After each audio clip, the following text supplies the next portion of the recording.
ঐতিহ্যবাহী গ্রামের ট্যাংরা মাছ আর ধুমরার তরকারি কতই না স্বাদ। আগেকার যুগের মানুষে এগুলার কথা বলতেই থাকে। ধুমরাগুলার ছাল এভাবে বটির সাহায্যে ছিলে নিব, একটি একটি করে এভাবে পিস পিস করে ছোট ছোট করে কেটে এখানে রেখে দিব। এভাবে সবগুলা ধুমরা একসঙ্গে কেটে নিব। এখন প্রায় আমার কাটা শেষ হবার পর এই ধুমরাগুলো পরিষ্কার পানি দিয়ে ধুয়ে নিয়েছি। এগুলো এখন রেখে দিব।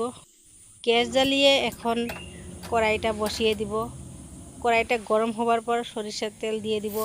এখানে রসুন দিয়ে দিব, পেঁয়াজ কুচি, মরিচ কুচি সব কিছু একসঙ্গে নেড়ে নিব।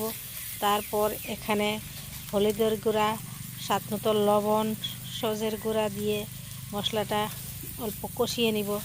তেলে এভাবে ভেজে নেওয়ার পর একটু পানি দিয়ে কষিয়ে নিব। এখন এখানে মাছ দিয়ে দিব। মাছগুলা দেওয়ার পর একটু ঢাকনা দিয়ে দিব। এখন দেখেন প্রায় আমার মাছ কষানি হয়ে গেছে। এখানে এগুলা একটা পাত্রতে উঠিয়ে রাখবো।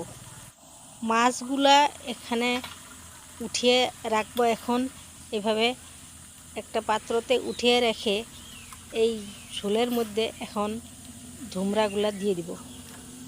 মাছ উঠানো আমার হয়ে গেল। এখন আমি এখানে ধুমরাগুলা যে আগে কেটে রেখেছিলাম ওগুলা দিয়ে দিলাম। এখন এর উপরে স্বাদ মতো লবণ, হলুদের গুঁড়া, সজের গুঁড়া আবারও দিয়ে দিব। দিয়ে একটুখানি নেড়ে দিব।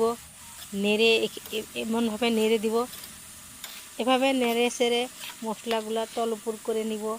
এভাবে নেড়ে নেওয়ার পরে একটু জল দিয়ে দিব যাতে ধুমরাগুলা সিদ্ধ ভালো করে হয়। এভাবে নাড়াচাড়া করার পর এখন একটু ঢাকনার সাহায্যে ঢেকে দিব। ঢাকার পরে একটু জাল দেওয়ার পর একটু খুলে দেখব। এখন প্রায় আমার ধুমরা তরকারি রেডি। এখন এখানে মাছগুলা ঢেলে দিব, আগে থেকে কষিয়ে রাখা মাছগুলা। এখন অল্প নেড়ে দিয়ে একটু 2-3 মিনিট জাল দিয়ে দিব, একটু ঢেকে দিয়ে দিব। গাইস, রান্না আমার হয়ে গিয়েছে।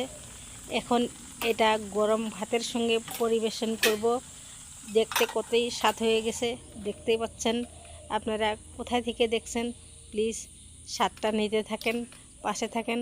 আমার চ্যানেলটি সাবস্ক্রাইব করেন, পেজটি ফলো করেন। ধন্যবাদ।